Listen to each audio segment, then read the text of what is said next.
ಹಿಂದೂಗಳನ್ನ ಹುಡುಕಿ ಕೊಂದ್ರು ಎಂಬ ಹೇಳಿಕೆಗೆ ಆಕ್ಷೇಪ ವ್ಯಕ್ತಿದ್ದ ಅಬಕಾರಿ ಸಚಿವ ತಿಮ್ಮಾಪುರ್ ಇದೀಗ ಯೂಟರ್ನ್ ಹೊಡೆದಿದ್ದಾರೆ. ಇನ್ನು ಭಯೋತ್ಪಾದನೆ ಕಿತ್ತಾಕಬೇಕು ಅಂತ ಸಚಿವ ಮಹದೇವಪ್ಪ ಎಂಬಿ ಪಾಟೀಲ್ ಎಲ್ಲರೂ ಕೂಡ ಮಾತನಾಡಿದ್ದಾರೆ. ಈ ಮಧ್ಯೆ ಪಹಲ್ಗಾಮ್ನಲ್ಲಿ ಉಗ್ರರ ದಾಳಿಗೆ ಬಲಿಯಾದ 6 ವ್ಯಕ್ತಿಗಳಿಗೆ 50 ಲಕ್ಷ ಪರಿಹಾರ ಮತ್ತು ಕುಟುಂಬದವರ ಒಬ್ಬರಿಗೆ ಉದ್ಯೋಗ ನೀಡುವುದಾಗಿ ಮಹಾರಾಷ್ಟ್ರ ಸಿಎಂ ಘೋಷಣೆ ಮಾಡಿದ್ದಾರೆ. ಕಡಾಖಂಡಿತವಾಗಿ ಹಂಗೆ ಮಾಡೇ ಇಲ್ಲ ಅಂತ ಹೇಳಿಲ್ಲ. ನಾನು ನನ್ನ ನೋಡಿದಂಥ ಟಿವಿ ಚಾನೆಲ್ಗಳಲ್ಲಿ ಅದು ಬಂದಿರಲಿಲ್ಲ ಇರೋದ್ರಿಂದ ನಾನು ಸಂಶಯ. ನಾವು ಬೇರೆ ಸಹಿತ ಕಿತ್ತಾಕ್ಬೇಕಾಗಿರೋದು ಟೆರರಿಸಂ, ರಿಲಿಜಿಯಸ್ ಎಕ್ಸ್ಟ್ರೀಮಿಸಂ, ಧರ್ಮದ ಮೂಲಕ ಭಯ ಹುಟ್ಟಿಸೋದು. ಕೋಮುವಾದ ಉಗ್ರವಾದಿಗಳು, ಟೆರರಿಸ್ಟು ಅವ್ರನ್ನ ಹತ್ತಕ್ಕೆ ಕೊಂದಿದ್ದಾರೆ. ಅದು ಸರಿ ಆಯ್ತು, ಹೆಂಗ್ ಕಿತ್ತಾಕದ್ ಹೇಳ್ರಿ ಮಾದೇವಪ್ಪನವ್ರೆ. ಸುಮ್ಮನೆ ಕೂತ್ಕೊಂಡ್ಬಿಟ್ಟು ಕಿತ್ತಾಕ್ಬಿಡ್ಬೇಕು ಸ್ಮಿತ್. ಹೆಂಗೆ ನಿಮ್ಮ ಸರ್ಕಾರನೇ ಇತ್ತಲ್ಲಪ್ಪ 10 ವರ್ಷ ಈಗ ಕೇಂದ್ರದಲ್ಲಿ, ಅದಕ್ಕೆ ನೀವೇ ಇದೀರಲ್ಲಪ್ಪ ಇಲ್ಲಿ.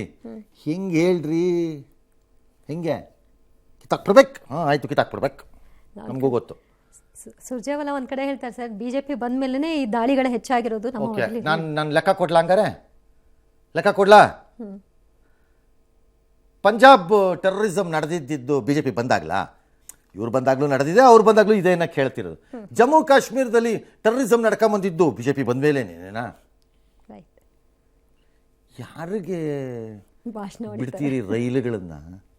ಇನ್ನು 50 ಲಕ್ಷ ಕೊಟ್ರಂತೆ ಯಾರು? ಮಹಾರಾಷ್ಟ್ರದವರು. ಏನೋ ಗ್ಯಾರಂಟಿ ಕೊಟ್ಟ ಮೇಲೆ ಏನಾರು ನಾಕಾಣಿ ಉಳ್ಕೊಂಡಿದ್ರೆ ಚೀಫ್ ಮಿನಿಸ್ಟರ್ ಸಾಹೇಬ್ರೆ ಯೋಚನೆ ಮಾಡಿ. ನಮ್ಮ ರಾಜ್ಯದಲ್ಲೂ 2 ಪ್ರಾಣ ಕಳ್ಕೊಂಡಿದ್ದಾರಲ್ಲ.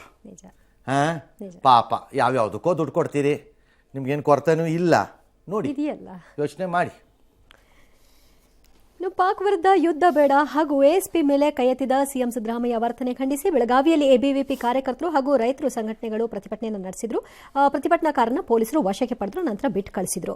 ಇನ್ನು ಎಎಸ್ಪಿ ಮೇಲೆ ಸಿಟ್ಟಿಗೆದ್ದಿದ್ದಂತಹ ಮುಖ್ಯಮಂತ್ರಿಗಳು ಇವತ್ತು ಪ್ರತಿಕ್ರಿಯೆಗೆ ನಿರಾಕರಿಸಿದ್ರು. ಸಚಿವೆ ಲಕ್ಷ್ಮೀ ಹೆಬ್ಬಾಳ್ಕರ್ ನಾನು ಸಮರ್ಥನೆ ಮಾಡಿಕೊಳ್ಳಲ್ಲ ಅಂದ್ರು. ಈ ಮಧ್ಯೆ ಬಿಜೆಪಿ ಕಾರ್ಯಕರ್ತರು ಕಾರ್ಯಕ್ರಮಕ್ಕೆ ಬರುವ ಮಾಹಿತಿ ನೀಡುವಲ್ಲಿ ವಿಫಲವಾದ ಹಿನ್ನೆಲೆಯಲ್ಲಿ ಬೆಳಗಾವಿ ಕ್ಯಾಂಪ್ ಠಾಣೆಯ 2 ಪೇದೆಗಳನ್ನು ಅಮಾನತು ಮಾಡಿದ್ದಾರೆ.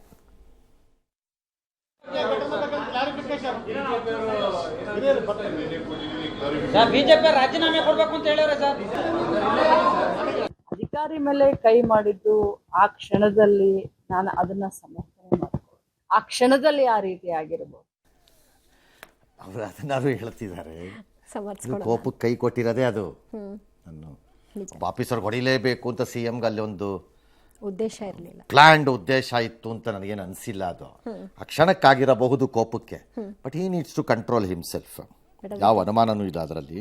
ಮಧು ಬಂಗಾರಪ್ಪ ಹೇಳ್ದಂಗಲ್ಲ, ಒಬ್ಬೊಬ್ರದ್ದು ವರ್ತನೆ ಒಂದೊಂದು ಥರ ಇರುತ್ತೆ.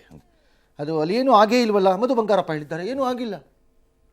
ಪಹಲ್ಗಾಮಲ್ಲಿ 26 ಜನ ಸಾಯ್ಕೆ ಮೋದಿ ಕಾರಣ, ಮಧು ಬಂಗಾರಪ್ಪ ಹೇಳಿದ್ದಾರೆ, ಅವರೇ ಕಾರಣ. ಅವ್ರು ಹೇಳಿದ್ಮೇಲೆ ಮುಗೀತ್ರಿ. ಪ್ರಶ್ನೆ ಮಾಡುವ ಏನು ತಮಾಷೆ ಆಡ್ತೀರಾ ನೀವು? ಮಧು ಬಂಗಾರಪ್ಪ ಹತ್ರ ಎಲ್ಲ ಬಿಟ್ಬಿಟ್ಟು ಅವ್ರು ಹೇಳಿದ್ಮೇಲೆ ಮುಗಿದೋಯ್ತು, ಕ್ಲಾಸ್ ಮ್ಯಾಟರ್. ಆಮೇಲೆ ಎಲ್ಲ ಪೆದ್ರಪ್ಪ, ಈ ಅಮಿತ್ ಶಾ, ಮೋದಿ, ಆ ಒಮರ್ ಅಬ್ದುಲ್ಲಾ, ಈ ರಾಜನಾಥ್ ಸಿಂಗ್, ಏನಪ್ಪ ತಲೆನೂ ಇಲ್ಲ, ಬ್ರೈನೂ ಇಲ್ಲ. 2 ಪೇದೆ ಸಸ್ಪೆಂಡ್ ಮಾಡಿದ್ದಿದ್ರೆ ಮುಗಿದೋಗ್ತಿತ್ತೇನಪ್ಪ. ಇಂಟೆಲಿಜೆನ್ಸ್ ಫೇಲ್ಯೂರ್ ಇರಲಿಲ್ಲ, ಮುಗಿದೋಗ್ತಿತ್ತು, ಮ್ಯಾಟರ್ ಕ್ಲೋಸ್. ಬೆಳಗಾವಿ ಠಾಣೆಯ 2 ಪೇದೆಗಳನ್ನು ಅಮಾನತು ಮಾಡಲಾಗಿದೆ. No intelligence failure, case closed. Yes. ನಿವೃತ್ತ ಡಿಜಿಐಜಿಪಿ ಓಂ ಪ್ರಕಾಶ್ ಕೊಲೆ ಪ್ರಕರಣ ಸಂಬಂಧ ಸಿಸಿಬಿ ಕಸ್ಟಡಿಯಲ್ಲಿರೋ ಪತ್ನಿ ಪಲ್ಲವಿ ಒಂದೊಂದೇ ವಿಚಾರವನ್ನ ಬಾಯ್ಬಿಡ್ತಾ ಇದ್ದಾರೆ. ಮಗಳಿಗೆ ಸರಿಯಾಗಿ ಆಸ್ತಿ ಕೊಟ್ಟಿಲ್ಲ ಅನ್ನೋ ಕೋಪಕ್ಕೆ ಕೊಲೆಗೆ ಅವರು ಪ್ರಯತ್ನ ನಡೆಸಿದ್ರು, ಕೊಲೆ ಮಾಡಿದ್ರು. ಪೆಟ್ರೋಲ್ ಹಾಕಿ ಸುಡಬೇಕು ಅನ್ನೋ ಪ್ಲಾನ್ ಕೂಡ ಇತ್ತಂತೆ. ಅವರು ಊಟಕ್ಕೆ ಕುಳಿತುಕೊಂಡಂತಹ ಸಂದರ್ಭದಲ್ಲಿ ಬಾಟಲ್ನಿಂದ ಕುತ್ತಿಗೆಗೆ ಹೊಡೆದಿದ್ದಾರೆ, ನಂತರ ಚುಚ್ಚಿದ್ದಾರೆ. ಗಂಭೀರವಾಗಿ ಗಾಯಗೊದ್ದು ಬಿದ್ದಾಗ ಮುಖಕ್ಕೆ ಬಟ್ಟೆ ಕಟ್ಟಿ ನಂತರ ಚಾಕುವಿನಿಂದ ಇರಿಯಲಾಗಿದೆ ಅಂತೆಲ್ಲ ಹೇಳಿದ್ದಾರೆ. ಟೂ ಮಚ್ ಆಫ್ ನಾನ್ಸೆನ್ಸ್ ಇದು. ಒಮ್ಮಂಗೆ ಅಂತ ಇದ್ದಿದ್ರೆ ಒಬ್ಬ ಹಿರಿಯ ಆಫೀಸರ್ ಜೊತೆ ಇದ್ದವಳಿಗೆ ಕಾಮನ್ ಸೆನ್ಸ್ ಬೇಡ ಅವಳಿಗೆ? ಓಂ ಪ್ರಕಾಶ್ ಮೇಲೆ ಬೇಕಿದ್ದಿದ್ರೆ ಅಂಥ ಪರಿಸ್ಥಿತಿ ಬಂದಿರೋ ಒಂದು ಕೇಸ್ ಮಾಡೋ, ಯಾರೊಬ್ಬರನ್ನ ಕರ್ಕೊಂಡೋಗೋ, ಮಾತಾಡ್ಸೋ, ಮಗಳಿಗಿಂದಿಷ್ಟು ಆಸ್ತಿ ಕೊಡ್ಸೋಣ ಅಂತ ಕಾನೂನಲ್ಲಿ ಅವಕಾಶ ಇದೆ. ಏನು ಸೀನಿಯರ್ ಆಫೀಸರ್ ಜೊತೆ 25 ವರ್ಷ ಜೀವನ ಮಾಡಿಬಿಟ್ಟು ನಾನು ಅದ್ಯಾವುದೋ ಆಸ್ತಿ ವಿಚಾರಕ್ಕೆ ಹೋಗ್ಬಿಟ್ಟು ಬಾಟ್ಲು ಹೊಡೆದ್ಬಿಟ್ಟೆ, ಕಣ್ಣು ಕರ್ಪುಡಿ ಹೊಡೆದ್ಬಿಟ್ಟೆ, ಕತ್ತರಿಸ್ಬಿಟ್ಟೆ ಅಂತಂದರೆ ಮನುಷ್ಯಲ್ಲ ಅವಳು? Since I have seen her I am talking. ಎಂಥ ಹೆಂಗಸಮ್ಮ ನೀನು. I never thought when I saw you first ಟೈಮ್ಗೂ ಈಗಳಿಗೂ ಆಶ್ಚರ್ಯ ಆಗ್ತಿದೆಯಪ್ಪ ನನಗಂತೂ. ಇಬ್ಬರನ್ನೂ ನೋಡಿದ್ದೀನಿ ನಾನು. I have seen both of you from 93 ಇಂದ ಓಂ ಪ್ರಕಾಶ್.